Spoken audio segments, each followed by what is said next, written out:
¿Qué tal, amigos? Mi nombre es Ricardo Vázquez Kunz y este es su programa Pulso Parlamentario por Congreso Televisión y Radio Congreso. Hoy día tenemos como invitada a la congresista Rosa Bartra. Ella es presidenta de la Comisión Lavajato, pero en esta ocasión nos va a ayudar a entender la coyuntura política que está bastante movida. Congresista, un placer de tenerla en el programa nuevamente. Está? Y Muchas bueno, gracias. hoy día el diario El Comercio le dedica a usted una editorial que básicamente es, por ser el decano de la prensa nacional, es prácticamente una especie de, no sé si honor, cómo tomarlo. Pero básicamente lo que dice el diario El Comercio es que usted, de acuerdo a algunas declaraciones que usted habría dado, estaría anunciando un diferente trato con el gobierno del presidente Vizcarra. El diario El Comercio, la editorial del diario El Comercio, supongo que será mi amigo Mario Ghibellini el que ha escrito el editorial, dice algo así como que Fuerza Popular venía hasta este momento, hasta las declaraciones suyas, dando una especie de espaldarazo al gobierno, apoyando al gobierno. Tan es así que la propia bancada del gobierno, que ya no sabemos si es bancada del gobierno, decía que existía una especie de pacto, una especie de trato con el gobierno para sostenerlo, y que de alguna manera sus declaraciones anuncian tal vez un modo distinto de tratar al régimen del presidente Vizcarra. Exactamente, ¿qué dijo usted? Y le pregunto si la interpretación de sus palabras por el diario El Comercio, por el editorial del diario El Comercio, son realmente lo que ellos han puesto hoy día en el editorial. Mire, Ricardo, para Fuerza Popular, el partido por el cual yo soy representante de mi región, la región La Libertad, el Perú está primero. Y el Perú está primero significa que tenemos que hacer nuestro trabajo tal cual la Constitución manda. Y a nosotros, el pueblo peruano, millones de peruanos, nos han dado una enorme responsabilidad: legislar, representar y hacer fiscalización y control político. Eso no es obstruccionismo, de ninguna manera. La historia reciente nos enseña que la corrupción y la indiferencia por parte de quienes tenían que hacer control político le ha costado al Perú millones. Le ha costado al Perú hospitales, le ha costado al Perú carreteras, le ha costado al Perú colegios, le ha costado al Perú esperanza. La gente muere literalmente en los pasillos de los hospitales.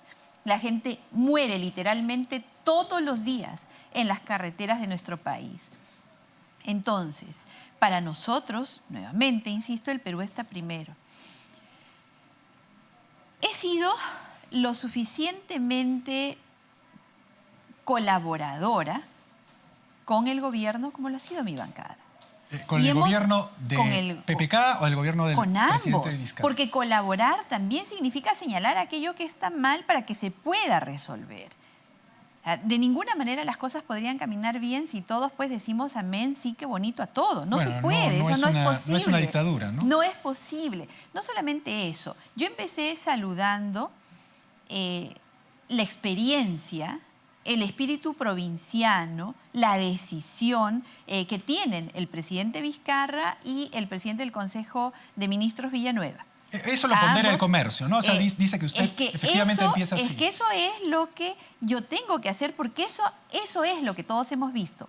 Vocación, voluntad, firmeza, la visión de país del interior que tanto hemos reclamado, particularmente yo lo he reclamado muchas veces. El Perú no es plano para mirarlo desde Lima, miremos desde el interior. Vengo de una región yo, y vengo de una región que tiene la provincia y el distrito más pobres del Perú. ¿Cómo no voy a saludar esa vocación descentralista, regionalista, de profunda convicción de cara al país que tienen el presidente y el premier? Ahora, me hacen una pregunta, pero hemos tenido ausencias en tema de violencia contra la mujer, pero hemos tenido ausencias en otros temas. Yo, sí, es verdad, claro, pero es que en un discurso que da el premier, que dura poco más de una hora, no se puede aterrizar todo. Entonces esperamos que los ministros vengan y nos hablen de los otros temas. Entonces señalo, hemos sentido, por ejemplo, que en educación, que en generación de empleo, que en temas de formalización, no hemos escuchado medidas concretas. ¿Pero esto por qué? Porque no es una crítica, sino un señalamiento para que cuando los ministros vengan al Congreso o cuando se pida las facultades legislativas puedan desarrollar en medidas concretas. De ninguna manera significa empezar a poner piedras en el camino. Pareciera, congresista, que muchos desean precisamente eso, es decir, tal vez inconscientemente algunos o conscientemente otros. Conscientemente yo veo que hay muchos analistas políticos, muchos periodistas, incluso miembros, paradójicamente, de la bancada que debería apoyar al gobierno, la bancada oficialista, que recelan el buen entendimiento que hay entre el gobierno del presidente Vizcarra y el premier Villanueva con la bancada mayoritaria en el Congreso. De alguna manera, como si eso fuese malo. Entonces yo le pregunto si de repente, digamos, ¿qué está ocurriendo? ¿Hay una falta de foco? ¿Cuál cree usted que es la explicación a esa, digamos... necesidad de ver conflicto, exacto, incluso donde no existe. Exacto, ¿no? Porque es básicamente lo que entiendo que usted me está diciendo. Así es. Es que, mire, Ricardo, se han pasado más de un año señalando que la bancada es obstruccionista.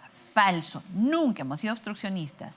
Hemos cumplido con el deber constitucional que el pueblo nos encargó a través de elecciones democráticas.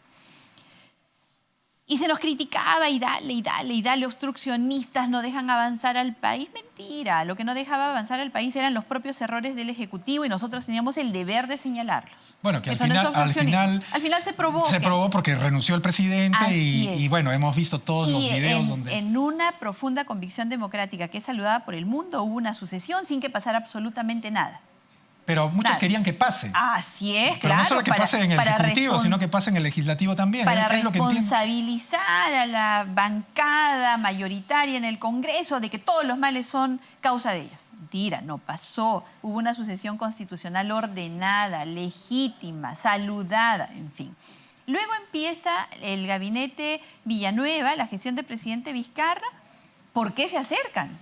¿Qué pacto hay? ¿Cómo es posible? O sea...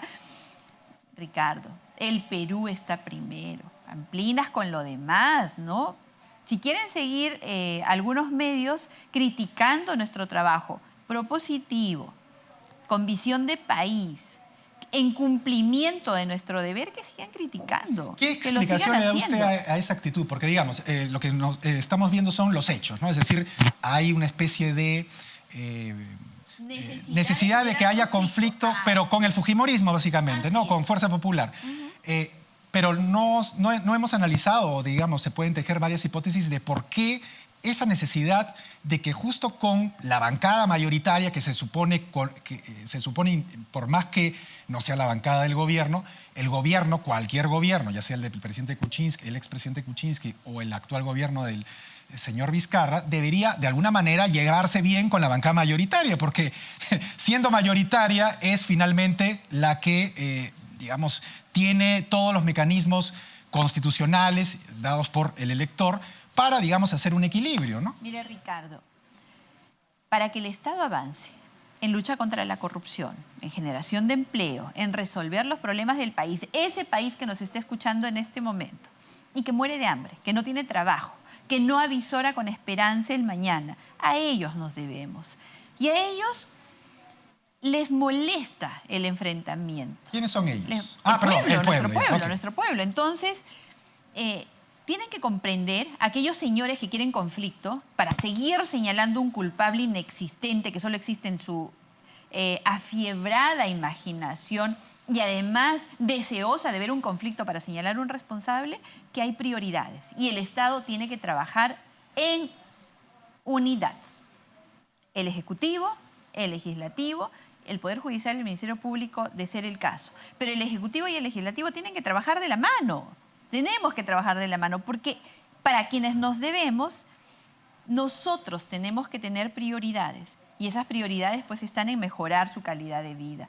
Por lo tanto, eso que empiezan a señalar como ahora están en contubernio porque se pusieron de acuerdo desde antes, no es más que la vocación que hemos tenido desde el día 1 de trabajar por el Perú. Por eso es que en la era Kuczynski todos los proyectos que ellos presentaban se aprobaban con carácter prioritario. Acuérdese usted, la ley de reconstrucción con cambio se aprobó en el mismo día, el otro día ya había ley.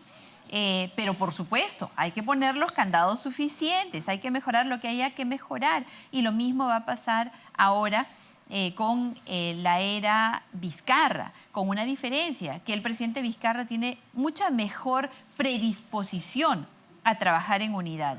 ¿Eso les molesta a algunos? Es incomprensible. Es incomprensible. Ojo, que la colaboración también significa cumplimiento de los deberes. Colaboración no significa dejar de señalar aquello que está mal. Eso sería muy malo para el país. Sería muy malo para el gobierno mismo. Porque en la medida en la que avancemos juntos, cada uno cumpliendo su rol, el Ejecutivo ejecutando y el Legislativo en lo que le corresponde, legislando, representando, haciendo fiscalización y control, cada sol que se invierte en el Perú va a ser efectivo. Y no como lo que hemos visto en los gobiernos anteriores, en los cuales tenemos más de 50.000 millones de soles que se invirtieron en las obras ejecutadas por las empresas brasileñas y de las cuales hay una sospecha de que por lo menos 10 o 12.000 se fueron en sobrecostos. Con eso se habría tenido 200 hospitales, Ricardo. 200 hospitales. ¿Qué? Nos hacemos de la vista gorda. O sea, dejamos que si hay actos que no se están enfocando bien, no los señalamos. ¿Eso será bueno para el país? Yo estoy segura que no. Ahora, ¿eso es obstrucción? De ninguna manera, porque no estamos haciendo acusaciones. Estamos señalando que aquellos aspectos que todavía no han aterrizado en medidas concretas se irán dando en los siguientes días. ¿No? Nada tan difícil de comprender, a menos que se quiera señalar una obstrucción que es inexistente.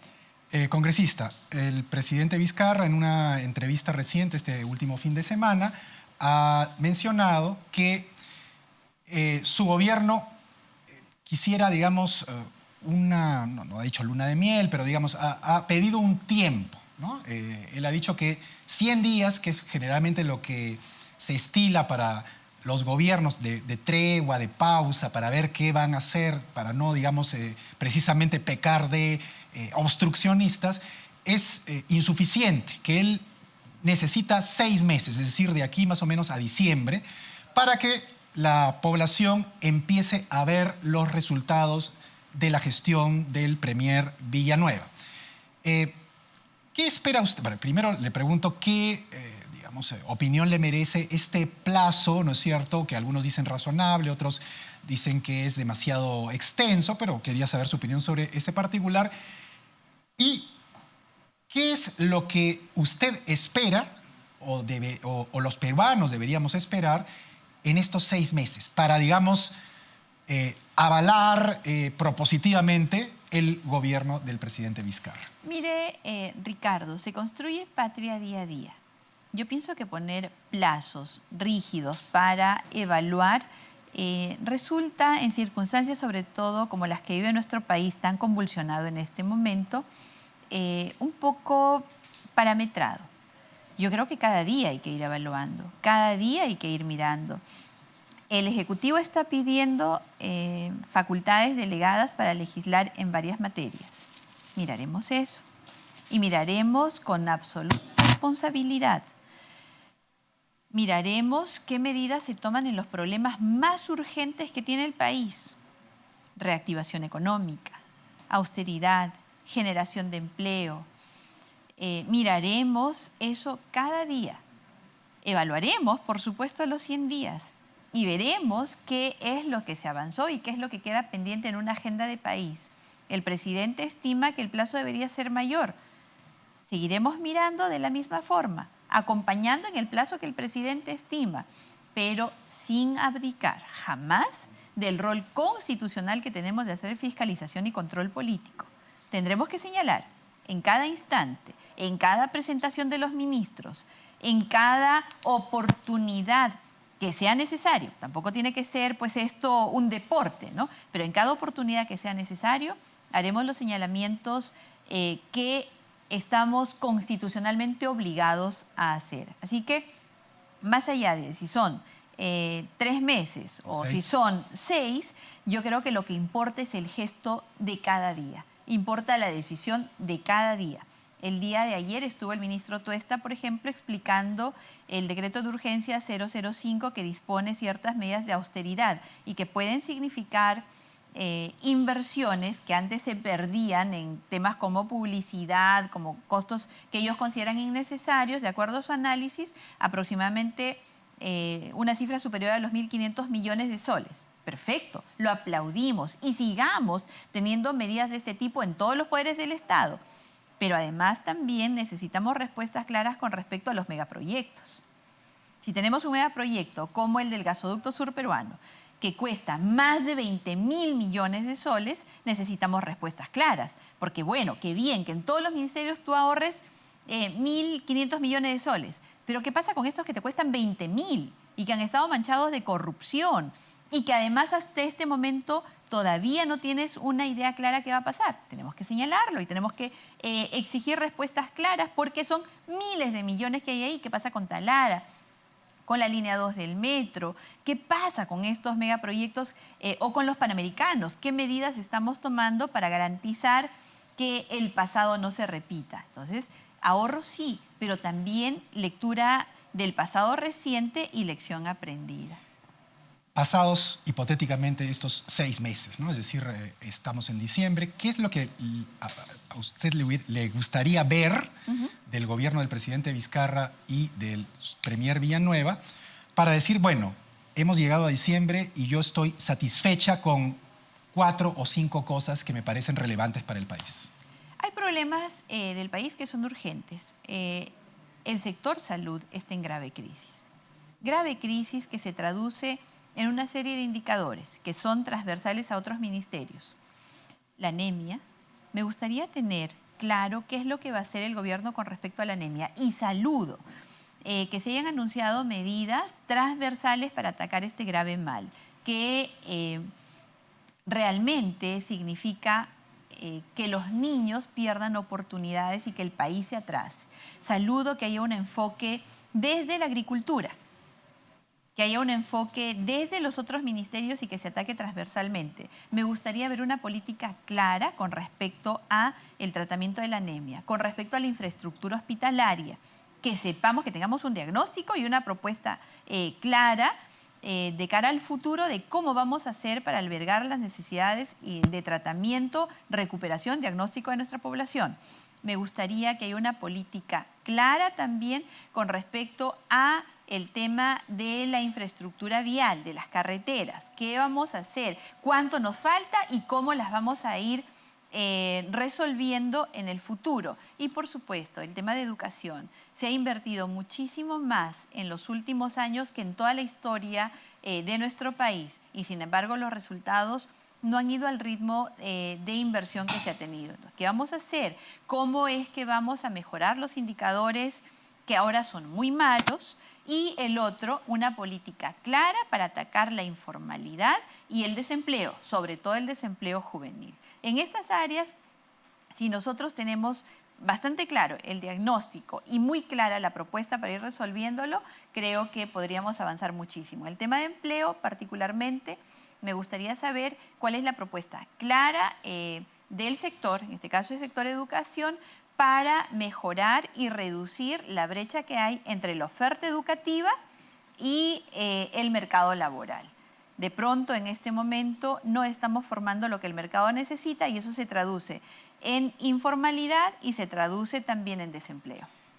Tenemos 3 minutos y por eso le voy a pedir que sea muy sucinta con 2 temas que vamos a tocar, que son de coyuntura. El primer tema es el caso de Kenji Fujimori. Todos hemos visto lo que los videos que se filmaron nos han enseñado. Sin embargo, hay como una especie de mundo al revés, ¿no? O sea, por lo menos así lo veo yo. No sé, de repente usted nos puede dar mayores luces.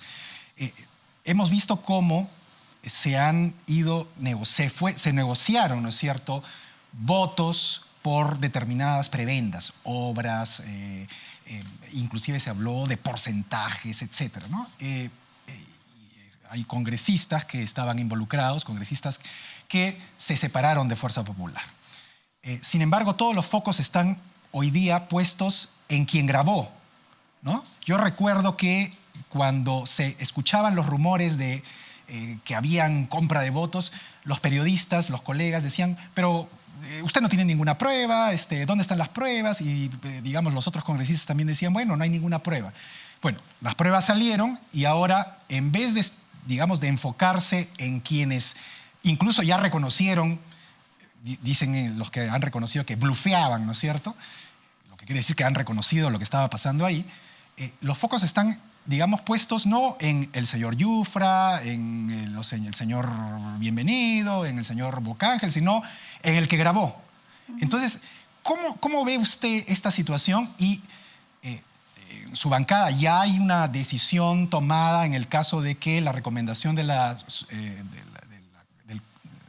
Subcomité de Acusaciones Constitucionales recomiende digamos, el desafuero de estos congresistas. Mire, Ricardo, yo también veo con mucha pena cómo es que nos alejamos del fondo, que es la utilización perversa del Estado para fines particulares. En este caso se usaban los recursos del Estado y le ofrecían a los congresistas determinadas prebendas bajo la forma de proyectos para salvar a un presidente que a todas luces había cometido actos de corrupción. De eso nos hemos olvidado, que los ministros participaban, que el presidente de alguna forma estaba involucrado, que los congresistas trataban de convencer con fines particulares, no con fines de país, de que se votara de determinada manera. Nos hemos olvidado de eso. Y de pronto todo es si fue un iPhone, si fue un reloj, si hay más de un video. Por Dios, hay un tema que es concreto, que se quería usar al gobierno, que se quería usar al Estado, los recursos del Estado de forma perversa. Nadie habla de eso. Nos hemos olvidado del fondo y no podemos prestarnos a una manipulación informativa de ese tipo, de ninguna manera. Sigamos insistiendo, sigamos señalando quiénes han hecho mal, quiénes querían torcer la voluntad del Congreso usando el Estado con fines privados. De ninguna manera, no podemos distraernos. Que la Subcomisión de Acusaciones Constitucionales haga su trabajo, que se muestre al país los videos y cuál es el fondo, qué se negociaba, cómo se negociaba, con qué se negociaba, que eso es finalmente lo importante. No podemos ver al Estado como un botín para coger sus recursos, para usarlos perversamente con fines privados, de ninguna manera. Mi última pregunta es esta. Kenji Fujimori, digamos, ha hecho una especie de mea culpa y él ha dicho que su único, digamos, pide disculpas, ¿no? A la población, pero que su única culpa ha sido, digamos, recibir a quien grabó, digamos, este tinglado que se cocinaba tras bambalinas y no haberlo expulsado, ¿no? De alguna manera está diciendo que su error es haber sido engatusado. ¿Le parece a usted digamos, una respuesta válida, un mea culpa sincero de parte del congresista? Me parece que el congresista, que incluso había adquirido un kit para formar un partido político y que tuvo una participación política intensa en su segundo periodo como congresista, no tiene esos niveles de ingenuidad que él quiere aducir para eludir una responsabilidad que se ha manifestado de manera evidente en la visualización de los videos que nosotros hemos conocido. Me parece bastante difícil de creer la versión que él quiere dar ahora. Congresista, lamentablemente el tiempo ha terminado. Gracias. Encantado de haberla tenido en el programa. Amigos, no hay tiempo para más. Conmigo será hasta una siguiente emisión de Pulso Parlamentario por Congreso Televisión y Radio Congreso.